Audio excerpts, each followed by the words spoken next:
Assalamualaikum warahmatullahi wabarakatuh dan salam sejahtera murid tingkatan 2 SMK Bandar Bukit Kayu Hitam.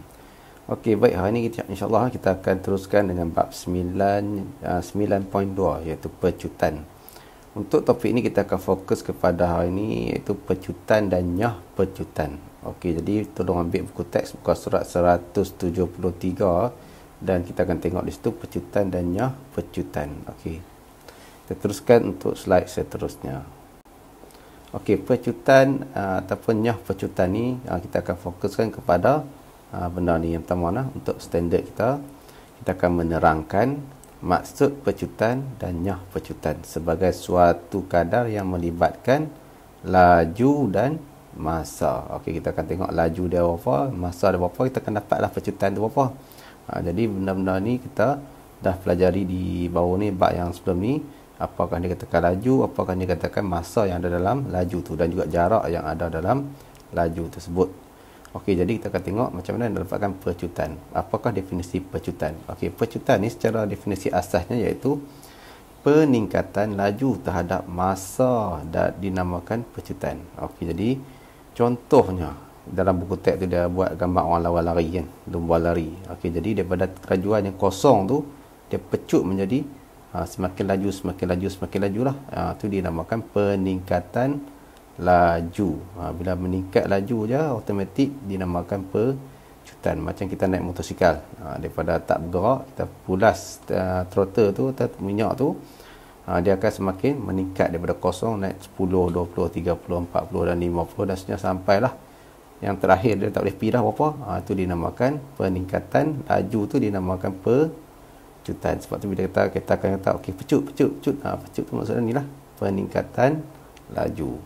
Okey, yang dikatakan yang kedua tu ni yang pertama maksud pecutan semua tahu peningkatan laju. Okey, yang kedua nyah pecutan. Nyah pecutan ni iaitu pengurangan. Tadi peningkatan, ni pengurangan. Tengah-tengah duk laju 100 km sejam maintain tu, kita nak sampai dah ke destinasi, maka kita akan kurangkan laju daripada 100 tinggal 90, tinggal 80, tinggal lalas, tinggal berapa? Tinggal kosong lah sebab kita dah berhenti. Itu dinamakannya pecutan. Itu secara teori dia lah. Okey, jadi untuk maksud tu saya harap dua ni dapat lah. Pecutan ni peningkatan, nyah pecutan ni pengurangan. Kita semakin slow. Okey. Seterusnya kita tengok untuk pecutan ni, kamu kena pasti perubahan laju. Perubahan laju tu kita akan ambil masa ni masa yang ada, iaitu kita kena menghitung perbezaan laju akhir dan laju awal.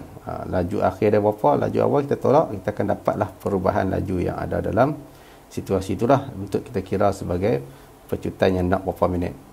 Okey, kita tengok contoh nombor 13 yang kamu salin bawah ni. Okey, semua kenderaan memecut. Dia memecut. Ayat dia terang-terang memecut daripada keadaan pegun. Pegun ni iaitu satu situasi di mana dia tak bergerak. Dalam situasi tak bergerak dinamakan pegun, iaitu kosong lah. Tak bergerak apa, dia kosong lah. Macam nak motor tu sebelum tak bergerak tu dia kosong meter tu. Dan mencapai kelajuan 120 km per jam dalam masa 6 saat.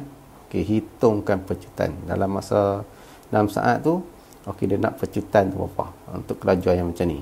Ada pecut tu macam mana. Okey, jadi situasi ni penyelesaian dia kita tengok dia bagi iaitu perubahan laju ni. Siapa ni perubahan laju? Laju akhir tolak laju awal. Ni laju akhir dia berapa? 120 tolak dengan laju awal dia iaitu pegun kosong.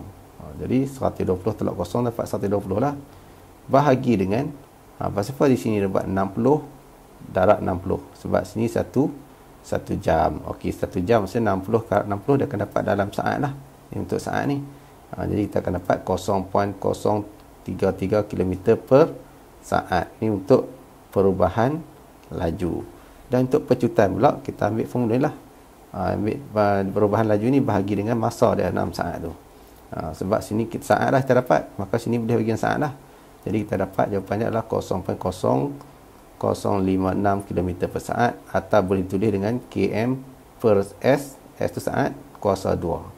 Okey, itu situasi yang pertama dalam contoh 13. Kita tengok yang kedua. Okey, perubahan laju ni kena ingat iaitu laju akhir tolak laju awal. Okey, seterusnya contoh 14. Okey, dia bagi gambar rajah motosikal ni dia bergerak sampai ke kawasan perumahan. Okey, dia bergerak secara linear, straight. Okey, jadi sebuah motosikal bergerak daripada keadaan pegun, macam tadi juga, dan memecut secara seragam. Maksudnya dia maintain je seragam tu sehingga mencapai kelajuan 20 meter per saat. Okey, jadi dalam 5 saat berapakah pecutan motosikal itu?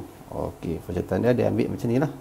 Dia ambil masa akhir, akhir tolak laju akhir tolak laju awal. Laju akhir dia berapa? 20 tolak laju awal, iaitu 0 saat lah. Jadi 20 tolak 0 bahagi dengan 5. Okey, 5 saat. Okey, pasal apa yang kita terus bahagi? Sebab dia nilai ni dah dalam bentuk saat di belakang ni. Tak payah tukar lah unit tu. Jadi kita kira 20 bagi 5, kita akan dapat 4 meter per saat. Okey, boleh tulis yang macam ni. Tadi tulis yang awal tadi kita tulis penuh bentuk ayat. Ni dalam bentuk simbol. Okey, ini untuk pecutan. Okey, kita tengoklah untuk yang seterusnya, iaitu nyah pecutan. Contoh 14 juga. Tadi pada keadaan tengah laju tadi tu, okey, dia cuba memberhentikan atau membrek. Jadi selepas brek ditekan, pelajar motosikal semakin perlahan dengan kadar seragam sehingga berhenti dalam 4 saat. Dalam 4 saat dia berhenti tu. Berapakah pecutan motosikal itu? Okey, tengok nyah pecutan lah.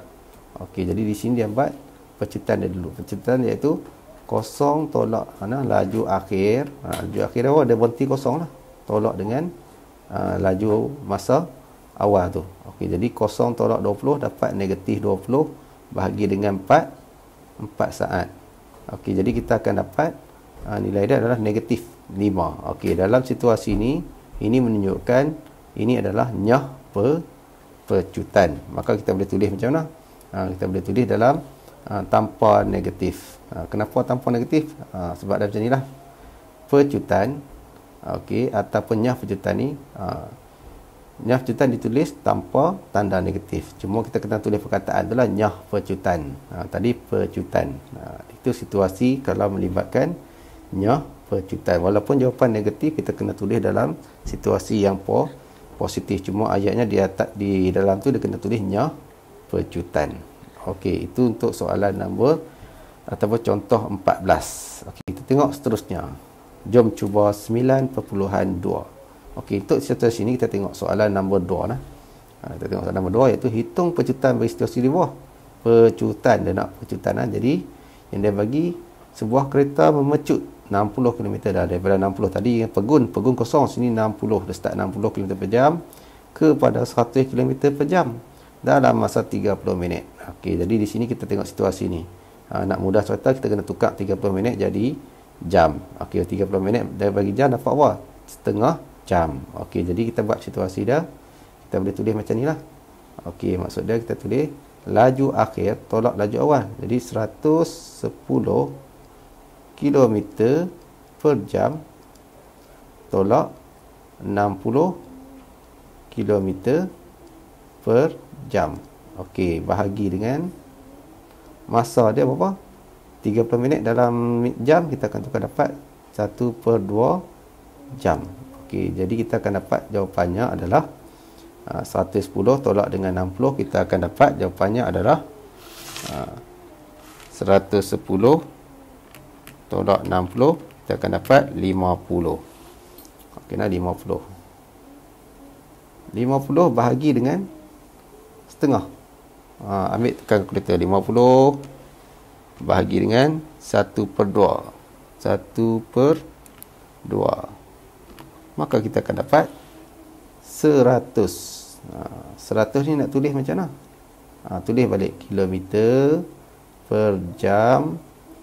Okey, apa dia? Kilometer per jam kuasa 2. Okey, itu maksud dia lah. 100 km per jam kuasa 2.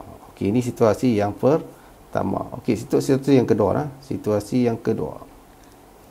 Okey, di sini kita tengok kelajuan dia berkurangan.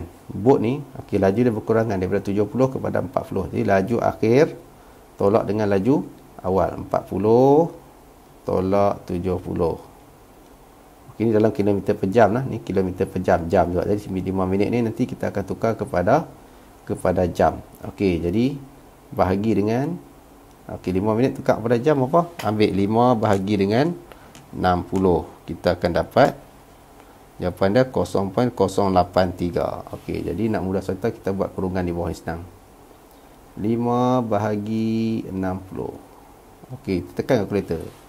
40 tolak 70 bahagi, buat kurungan 5 bahagi 60.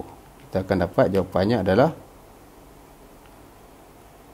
kita akan dapat 40 tolak 70, okey, bahagi dengan 5 bahagi 60. Kita akan dapat jawapannya 300. Nah, negatif 360. Okey, 360 ni apa dia? Kita tukar duit, jalan nyah percutanya akan jadi 360 km per jam kuasa 2 lah. Ini untuk situasi yang kedua. Okey, situasi pertama jawapannya adalah 100 km per jam kuasa 2. Yang ni adalah nyah percutan 360 km per jam kuasa 2. Okey, jadi selesai untuk contoh dan juga soalan. Jom cuba 9.2. Okey, jadi untuk seterusnya ni, minggu seterusnya ni kamu akan jawab soalan ujian sumatif 2. Walaupun dalam soalan tu tulis petak akhir tahun, tapi kamu tukar kepada ujian sumatif 2 untuk matematik. Saya tersilap fotostat depan tu. Okey, jadi jawab sebagai ujian sumatif 2 untuk tingkatan 2 lah. Jadi tolong jawab semua bagi habis, jangan tinggal kosong. Boleh rujuk buku teks. Saya benarkan rujuk buku teks. Macam mana jawapan, boleh tengok dalam buku teks. Macam mana nak kira lah. Okey, jadi saya harap semua jangan tinggal kosong, tolong jawab lah. Okey, itu dia punya pesanan saya untuk kamu semua. Jadi kita jumpa lagi pada kelas akan datang, insya-Allah. Tolong jaga diri lah, jaga diri, jaga semua, dah vaksin semua dah. InsyaAllah jaga yang mana ada tu, supaya kita dapat pulang ke sekolah, datang ke sekolah dengan selamat nanti pada tahun depan. Okey, jadi saya ucapkan terima kasih. Sekian, wabillahi taufiq. Assalamualaikum warahmatullahi wabarakatuh.